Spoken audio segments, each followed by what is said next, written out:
Hey, what up guys, welcome back to my fish room. If you guys are new, this fish room has went through a lot of changes, so please hit subscribe because I'm going to be posting some more videos. And hopefully you guys check out my other videos because there are so many videos on my channel on fish videos and all kinds of other stuff like that, so check them out.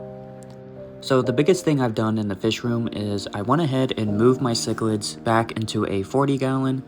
And a lot of people might disagree with this, but they're doing really good in this 40-gallon, and I actually moved them like 2 or 3, maybe even 4 months ago at this point.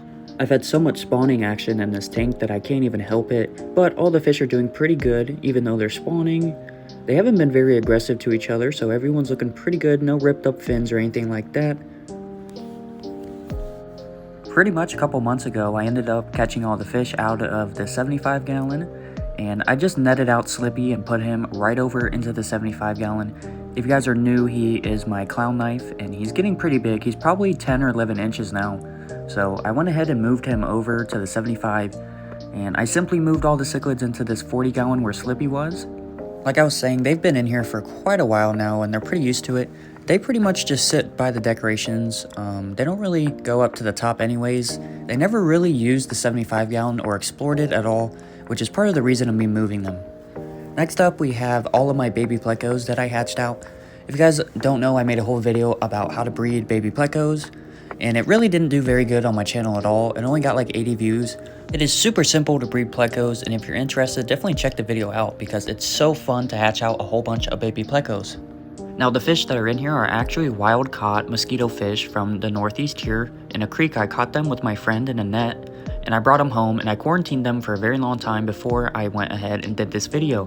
The whole point of me having the mosquito fish was to show that you can also have fish in the tank and hatch out all these babies. Now some of the plecos are gone. I gave away quite a bit of them, but I still have a nice large batch of them right now. At this point, I've been feeding them an algae wafer every other day, and they seem to be doing pretty good. I might start feeding them 2 algae wafers, but I'm not quite sure. I guess I should probably show you, there's also a whole pleco colony in this tank here. They're really hard to find, but if you look around the tank, you'll normally find one.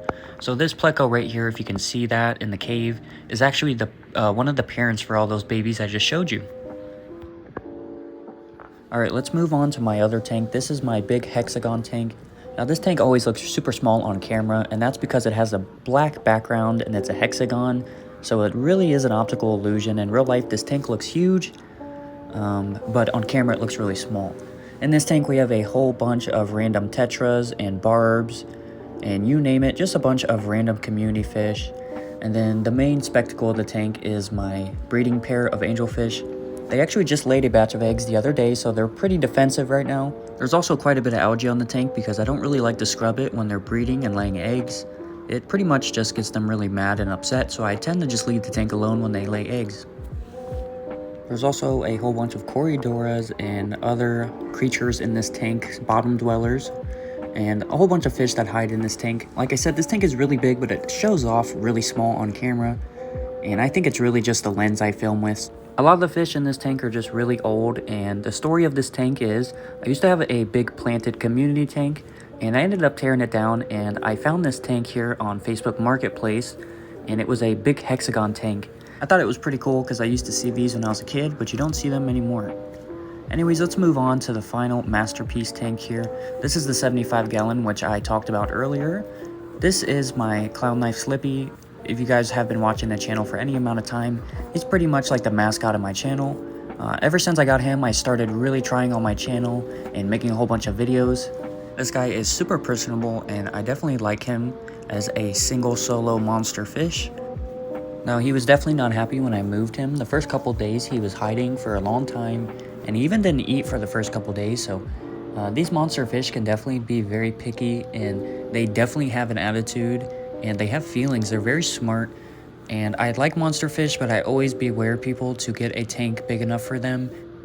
I put plants on the right side and the left side and a log at the back, so he kind of feels like he's in a cave right here, and I find it makes him a lot more comfortable when he has an area to kind of sit in like this, and he'll go ahead and swim through the plants and go around the back, and I think it works out pretty good, and he likes to stay out in the open so I can see him. Before the video ends, I want to show you guys something super cool. I was talking about all my cichlids have been breeding lately, and I thought this video would be super cool to show you. I have 2 females and 2 males, and both of them are paired off together. So I have one pair with a male and female and another pair with a male and female.